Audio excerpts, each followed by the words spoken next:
আজকে আমরা আলোচনা করব পাটের ঝলসানো রোগ নিয়ে। পাতা ঝলসানো রোগ পাটের অন্যতম প্রধান ও ব্যাপক পরিচিত একটি রোগ। এই রোগ মূলত ছত্রাক দ্বারা সৃষ্ট হয়। বিভিন্ন ধরনের ছত্রাক এই রোগ সৃষ্টি করতে পারে। সবচেয়ে সাধারণ বাদামি থেকে কালো দাগ সৃষ্টি করে। হালকা বাদামি বা ধূসর দাগ, পাতায় গোলাকার দাগ, বীজপত্রে দাগ। চারা বীজপত্রের প্রথম দাগ দেখা যায়, ছোট ছোট পানি ভেজা দাগ দেখা যায়, হালকা সবুজ বা হলুদা ভাব দেখা যায়। চারা গাছ হঠাৎ শুকিয়ে যায়, পুরো চারা মারা যেতে পারে, চারার গোড়া কালো হয়ে যায়। নিচের পুরাতন পাতায় প্রথম দেখা যায়, ছোট ছোট গোলাকার বা অনিয়মিত দাগ দেখা যায়।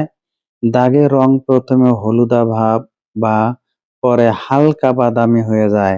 দাগের ব্যাস 2 থেকে 5 মিলিমিটার হয়ে থাকে। দাগ ধীরে ধীরে বড় হতে থাকে, একাধিক দাগ মিলে বড় দাগ তৈরি হয়। দাগের মাঝখানে ধূসর বা সাদাটে রং হয়, চারদিকে গাঢ় বাদামি বা কালো বর্ডার হয়। দাগের মধ্যে কালো ছোট ছোট বিন্দু দেখা যায়। দাগের টিস্যু শুকিয়ে ভঙ্গুর হয়। অনেক সময় দাগের মাঝখান থেকে ছিদ্র হয়।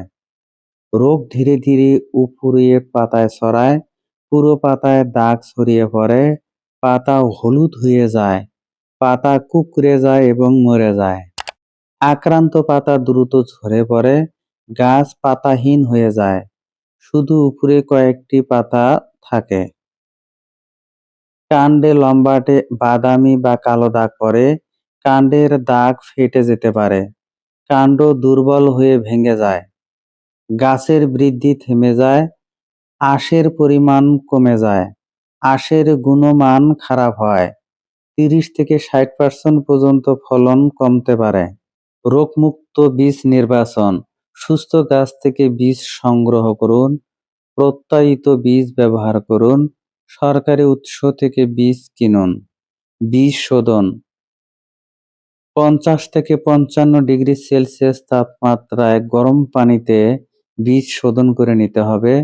বীজ 10 থেকে 15 মিনিট ভিজিয়ে রাখুন, ঠান্ডা পানিতে ধুয়ে শুকিয়ে নিন। রাসায়নিক শোধন, কার্বেন্ডাজিম, বেবিস্টিন 2.5 গ্রাম প্রতি কেজি বীজে ভিজিয়ে শোধন করে নিন, অথবা থিরাম 2.5 গ্রাম প্রতি কেজি বীজে শোধন করে নিন, অথবা ক্যাপটান 3 গ্রাম প্রতি কেজি বীজের জন্য।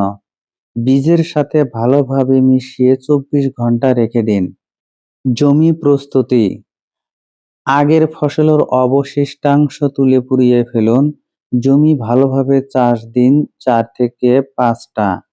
আগাছা পরিষ্কার করুন, জমি সমতল করুন। একই জমিতে বারবার পাট চাষ করবেন না। পাট থেকে ধান, ধান থেকে গম অথবা সরিষা এই ক্রমে চাষ করলে এই রোগ থেকে রক্ষা পাওয়া যায়। 2 থেকে 3 বছর পর পর পাট চাষ করুন। জমি খোলা ও রোদ যুক্ত হতে হবে। ছায়াযুক্ত জমিতে রোগ বেশি দেখা যায়। সুষম সার প্রয়োগ, নাইট্রোজেন অতিরিক্ত দেবেন না, পটাশ সার পর্যাপ্ত পরিমাণে দিন, জৈব সার বেশি করে ব্যবহার করুন। সুপারিশকৃত মাত্রা, ইউরিয়া 150 থেকে 200 কেজি হেক্টর প্রতি, টিএসপি 100 থেকে 125 কেজি হেক্টর প্রতি, এমওপি 100 থেকে 125 কেজি হেক্টর প্রতি, গোবর 5 থেকে 60 টন হেক্টর প্রতি।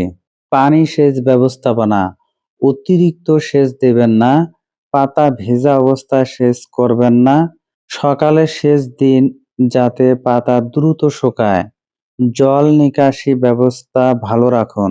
রোগ প্রতিরোধী জাত, সিভিএল 1 তোষা পাট, সিবিই 3 তোষা পাট ও 98-97 দেশি পাট ও 72 দেশি পাট, বিজেআরআই 7 তোষা পাট, জেআর ও 524 তোষা পাট। রোগ দেখা দিলে করণীয়, আক্রান্ত পাতা তুলে ফেলুন, গুরুতর আক্রান্ত গাছ তুলে ফেলুন, জমির বাইরে নিয়ে পুড়িয়ে ফেলুন বা গভীর গর্তে পুঁতে ফেলুন। নিয়মিত জমি পরিদর্শন করুন, প্রাথমিক লক্ষণ দেখা মাত্রই ব্যবস্থা নিন। বিশেষ করে বর্ষাকালে সতর্ক থাকুন। রোগ দেখা দেওয়ার আগেই প্রতিরোধক হিসেবে স্প্রে করুন। বর্ষার শুরুতে একবার স্প্রে করুন। কার্যকর ছত্রাকনাশক, মাত্রা ও প্রয়োগ পদ্ধতি: কার্বেন্ডাজিম বেবিস্টিন মাত্রা হলো 1 থেকে 2 গ্রাম প্রতি লিটার পানিতে মিশিয়ে স্প্রে করতে হবে, বা 500 থেকে 750 গ্রাম হেক্টর প্রতি মিশিয়ে স্প্রে করতে হবে। প্রতি 15 দিন পর পর স্প্রে করুন। ম্যানকোজেব বা ডাইথেন M45 মাত্রা হলো 2 থেকে 2.5 গ্রাম প্রতি লিটার পানিতে মিশ্রণ করে স্প্রে করতে হবে, বা 1 থেকে 1.5 কেজি প্রতি হেক্টর জমিতে প্রয়োগ করতে হবে। হেক্সাকোনাজল বা কনটাফ মাত্রা হলো 2 মিলি প্রতি লিটার পানিতে মিশ্রণ করে স্প্রে করতে হবে। কার্যকর ছত্রাকনাশক এগুলো। স্প্রে করার নিয়ম: বিকেল 4টা থেকে 6টার মধ্যে স্প্রে করতে হবে। রোদ ও হালকা বাতাস যুক্ত দিনে স্প্রে করলে ভালো হয়। বৃষ্টির আগে বা বৃষ্টির দিনে স্প্রে করবেন না। 10 থেকে 15 দিন পর পর স্প্রে করুন। 2 থেকে 4 বার স্প্রে করুন। পাতার উপর ও নিচে উভয় দিকে ভালোভাবে স্প্রে করুন। পর্যাপ্ত পরিমাণ যাতে পাতা ভিজে যায় সে ব্যবস্থা করুন। বীজ বপনের আগে করণীয়: বীজ শোধন করে নিন, জমি পরিষ্কার করুন, ফসল পর্যায়ক্রমে মেনে চলুন। চারা অবস্থায় সঠিক দূরত্ব বজায় রাখুন, আগাছা পরিষ্কার করুন, সুষম সার প্রয়োগ করুন। বৃদ্ধির সময় নিয়মিত পরিদর্শন করুন, আক্রান্ত পাতা তুলে ফেলুন, প্রতিরোধক স্প্রে করুন। বর্ষাকালে প্রতি সপ্তাহে পরিদর্শন করুন, রোগ দেখা দিলে তাৎক্ষণিক স্প্রে করুন, পানি নিকাশের সুব্যবস্থা রাখুন। ফসল কাটার পর অবশিষ্টাংশ পুড়ে ফেলুন, জমি চাষ দিন, পরবর্তী ফসলের পরিকল্পনা করুন। পাতা ঝলসানো রোগ প্রতিরোধ করা নিরাময়ের সবচেয়ে সহজ ও সাশ্রয়ী 3টি উপায় হলো: বীজ শোধন, এটি সবচেয়ে গুরুত্বপূর্ণ। গরম পানি বা ছত্রাকনাশক দিয়ে অবশ্যই বীজ শোধন করুন। সঠিক দূরত্ব, ঘন চাষ করবেন না। বাতাস চলাচল ও রোদ পৌঁছানো খুবই জরুরি। প্রতিরোধক স্প্রে বর্ষার আগে একবার এবং বর্ষার মাঝারি সময়ে একবার ম্যানকোজেব বা কার্বেন্ডাজিম স্প্রে করুন। এই 3টি কাজ করলে 80 থেকে 90% রোগ প্রতিরোধ ক্ষমতা সম্পন্ন করা সম্ভব। আজকের ভিডিওতে আমরা পাটের ঝলসানো রোগ সম্পর্কে বিস্তারিত জানলাম।